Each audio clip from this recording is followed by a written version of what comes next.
Bonsoir à toutes et à tous. Merci d'être encore en notre compagnie. Vous êtes dans le programme du soir sur New World Info.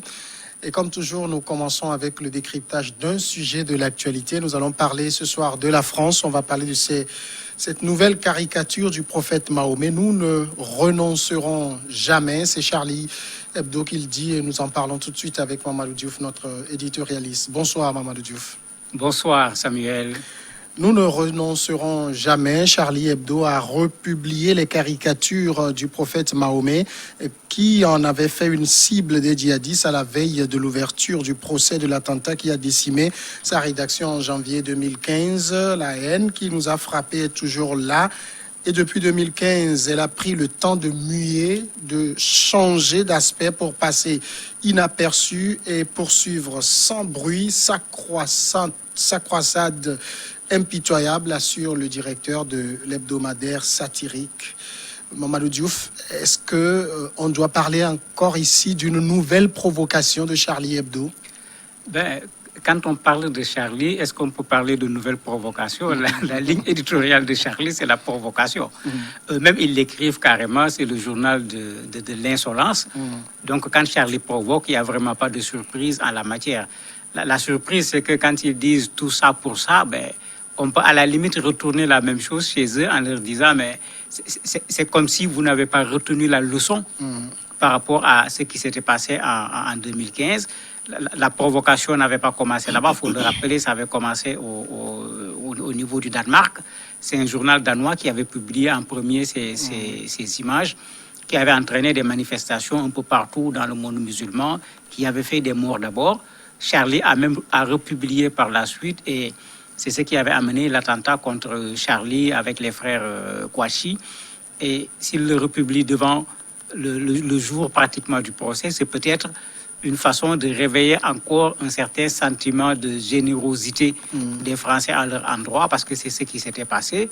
Mais d'un point de vue média, ça n'a pas trop donné, puisque les gens voulaient que les médias reproduisent la une, mais c'est un seul journal qui l'a fait, malgré que Caroline Forest en particulier a fait campagne pour que les gens reproduisent la une de Charlie. C'est un seul journal qui l'a fait. Ça veut dire que la tendance provocation de Charlie qui avait été défendue en 2015, aujourd'hui, les autres journaux n'ont pas suivi. Alors ici, pour Charlie Hebdo, il s'agit aussi de poursuivre un combat, de ne jamais se coucher devant ce qui peut provoquer un déchaînement de haine.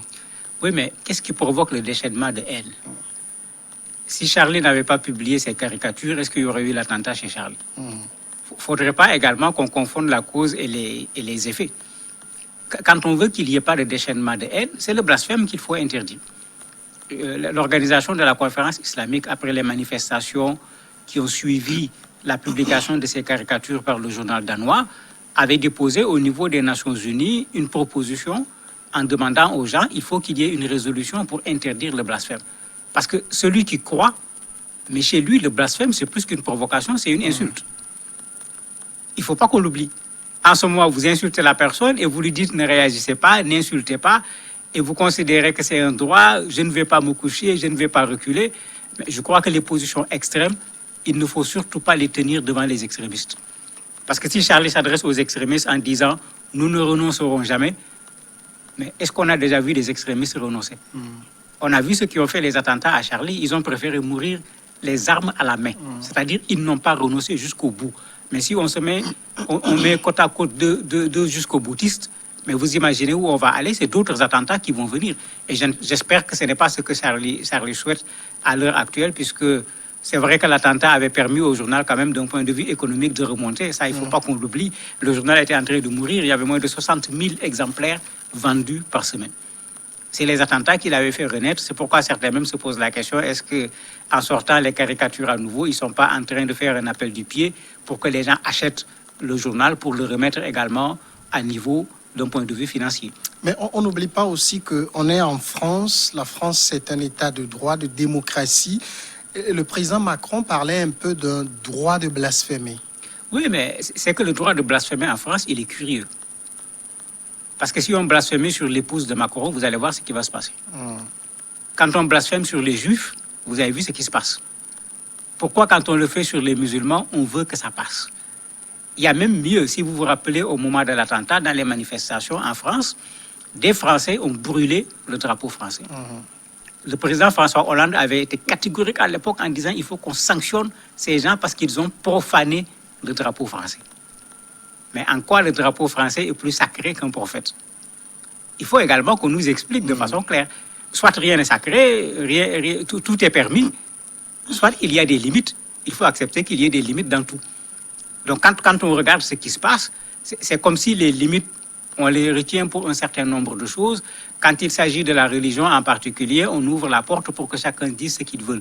Mais si une bonne partie des Français sont athées, ce qui reste d'ailleurs à démontrer, c'est totalement leur liberté.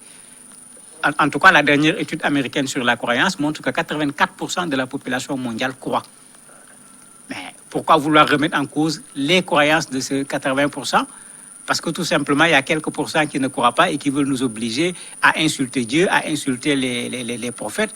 Je me dis que si on veut vivre tranquillement et en harmonie, la liberté de conscience, c'est accepter que je crois, c'est accepter que l'autre ne croit pas, mais c'est respecter également le choix de chacun. Si on ne le fait pas, mais on va tout simplement vers des conflits, vers la haine, vers de la violence. On est aussi avec un journal, Charlie Hebdo, qui est sur sa rhétorique habituelle. Finalement, ça ne choque plus personne. Pourtant, ça choque en France parce que quand c'est arrivé, vous avez vu le problème, quand les gens ont voulu dire je suis Charlie, il y en a qui ont refusé de le dire. Pourquoi? Parce que c'est cette attitude de provocation qui est en fait leur fonds de commerce, si on peut l'appeler ainsi, même en France, a été dénoncée avant des attentats. Au niveau des attentats, les gens n'acceptaient pas la réponse parce que ce n'était pas la bonne réponse. Ça, il faut le dire clairement. Quand on n'est pas d'accord avec quelqu'un, il ne faut pas venir faire un attentat et puis tuer les gens. Ce n'est pas du tout la bonne réponse.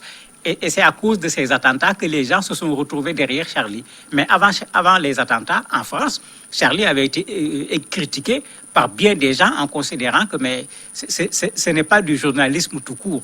Moi, je me rappelle quand je faisais mes cours de journalisme, mon maître Mbaye Sidi Mbaye nous disait, avant de publier quelque chose sur une personne, mettez votre père à la place de la personne. Si pour votre père, vous êtes prêt à publier, faites-le. Si vous n'êtes pas prêt à le publier pour votre père, ne le faites pas pour le père d'une autre personne. Il nous enseignait l'éthique, la déontologie chez le journaliste. Mais où est cette éthique, où est cette déontologie quand on veut insulter la croyance de 1 milliard, pratiquement 800 millions de personnes? Parce que c'est ça qui est curieux. Quand Charlie fait ses caricatures, Charlie insulte les terroristes ou Charlie insulte les musulmans de façon générale. Il faudrait également faire la part des choses. S'ils se battent contre les terroristes, ok. S'ils veulent se battre contre les musulmans, qu'est-ce que les musulmans leur ont fait pour qu'ils se battent contre les musulmans? Il y a aussi le vieux débat sur la liberté d'expression. Oui, la liberté d'expression ne pose aucun problème. Mais est-ce que liberté d'expression, on a la caricature montrait le prophète avec une bombe sur la tête à la place de son turban. Mais le prophète a vécu, c'est un personnage historique où il a posé une bombe dans sa vie. Mais on est en plein dans du fou. On est en plein dans du fou, ce n'est plus une question de liberté d'expression. Parce que l'image renvoie à quelqu'un qui dépose une bombe. Il n'a jamais posé de bombe dans l'histoire. En tout cas, jusqu'à aujourd'hui, aucun historien ne l'a montré. En ce moment, il faut se poser la question même, est-ce que l'information qui est véhiculée à travers la caricature n'est pas même une information qui est plutôt mensongère cette fois? Est-ce que la liberté d'expression permet que l'on dise quelque chose qui ne soit pas la vérité? Ça pose problème également de ce point de vue quand on parle d'éthique et de déontologie. Est-ce que la publication de cette nouvelle caricature peut entraîner de nouvelles représailles de la part des fous de Dieu? Je ne pense pas et j'espère que non. Puisque j'ai bien aimé la réaction rapide d'ailleurs du CFCM, le Conseil français du culte musulman, qui dit aux gens il faut ignorer cette caricature. Moi, c'était ma posture quand les caricatures sont sorties au niveau du Danemark. J'avais dit aux gens, mais attendez, ça c'est un détail. Si vous en parlez autant, vous en faites un événement. Si vous les ignorez, mais ça va passer inaperçu. Bien des gens ne seront même pas au courant que ces caricatures sont sorties. Et bien des gens avaient cette position, mais malheureusement, comme je l'ai dit, quand on est en face d'un ensemble, vous avez les extrémistes à l'intérieur, et les frères Kouachi se sont pris pour des justiciers pour aller agir, mais heureusement, toutes les communautés musulmanes conscientes ont dénoncé l'attentat contre Charlie, tout en dénonçant également les caricatures de Charlie. J'avais bien aimé une déclaration de l'Association des cadres musulmans ici au Togo qui avait écrit une déclaration, avait mis le titre « Ni Charlie, ni terroriste ».